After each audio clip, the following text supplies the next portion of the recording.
क्या विश्व में एक बार फिर आर्म्स रेस शुरू होने की संभावना पैदा हो गई है? क्या अमेरिका के राष्ट्रपति डोनाल्ड ट्रंप के golden dome missile defence system विकसित करने के बयान के बाद ये स्थिति बन सकती है? और इस बात पर भी विश्व की नजर बनी हुई है कि रूस और चीन इस बयान के बाद क्या रुख अपनाते हैं।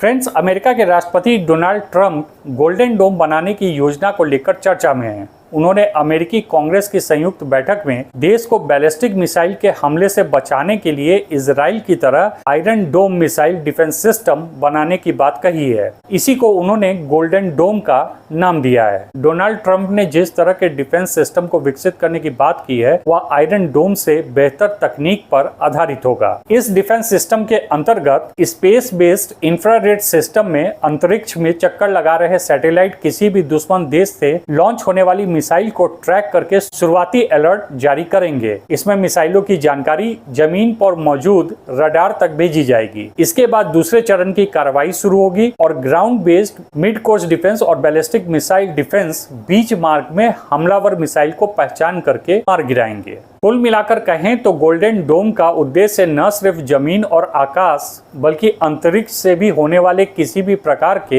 हमले की तुरंत पहचान करेगा और उसे अमेरिकी सीमा में आने से पहले ही नष्ट कर देगा। डोनाल्ड ट्रंप ने जोर देकर कहा है कि अमेरिका कई दुश्मन देशों की मिसाइल का लक्ष्य है और इनसे निपटने के लिए यह तकनीक आवश्यक है। रक्षा विशेषज्ञों का मानना है कि इस पूरी तकनीक पर $175 बिलियन खर्च होंगे। इस प्रोजेक्ट को अमेरिकी स्पेस फोर्स के जनरल माइकल गुटलीन के नेतृत्व में बनाया और लागू किया जाएगा। उनके पास मिसाइल डिफेंस सिस्टम और स्पेस ऑपरेशंस का 30 साल का अनुभव है। आपको बता दें कि अमेरिका को सबसे बड़ा खतरा रूस और चीन से बताया गया है। 2022 की मिसाइल डिफेंस रिव्यू में इन दोनों देशों की बढ़ती ताकत पर चिंता जताई गई थी। हाँ, रूस और चीन दोनों ने इस सिस्टम को लेकर विरोध जताया है और इसे दुनिया की सुरक्षा के लिए खतरा बताया है। दोनों देशों का कहना है कि यह प्रोजेक्ट स्पेस को एक जंग का मैदान बना देगा और अंतरिक्ष में हथियारों की होड़ को बढ़ावा देगा। इसमें कोई शक नहीं कि इस सिस्टम की वजह से